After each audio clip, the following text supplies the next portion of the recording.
ST कर्मचाऱ्यांचा जानेवारीमधील फरक कधी मिळणार याचं सत्य काय? परिवहन मंत्री प्रताप सरनाईक यांच्या म्हणण्यानुसार 100 कोटी रुपये एसटी महामंडळाकडे सरकारकडून निधी आला, परंतु एसटी महामंडळाने सरकारकडे 210 कोटी रुपये मागितले होते. त्यापैकी फक्त 100च कोटी रुपये सरकारकडून एसटी महामंडळाला दिले. म्हणून या महिन्यात एसटी कर्मचाऱ्यांना फरकाची रक्कम न देता ती रक्कम पुढील महिन्याच्या पगारासोबत देण्यात येईल, अशा प्रकारचं पत्र परिवहन मंत्र्यांकडून प्रसिद्ध करण्यात आलं. अशा प्रकारचं पत्र परिवहन मंत्र्यांनी का काढलं? तर काही एसटीतील संघटना एसटी कर्मचाऱ्यांना फरक मिळाला नाही म्हणून आंदोलन करणार होत्या. त्या संघटना आंदोलन करू नये म्हणून त्या संघटनावाल्यांना गप्प करण्यासाठी 100 कोटी रुपये निधी मिळालेला आहे आणि उर्वरित निधी मिळाल्याच्या नंतर पुढील पगारात एसटी कर्मचाऱ्यांना फरक दिला जाईल, अशा प्रकारचे पत्र काढून त्या संघटनावाल्यांना आंदोलन मागे घेण्यास परिवहन मंत्र्यांनी भाग पाडले आणि एसटी महामंडळातील संघटनावाले ते आंदोलन मागे देखील घेतले.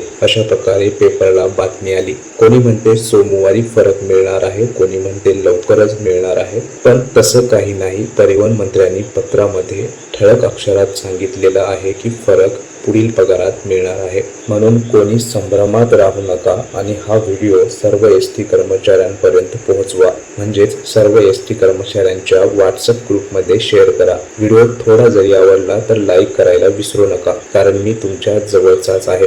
धन्यवाद.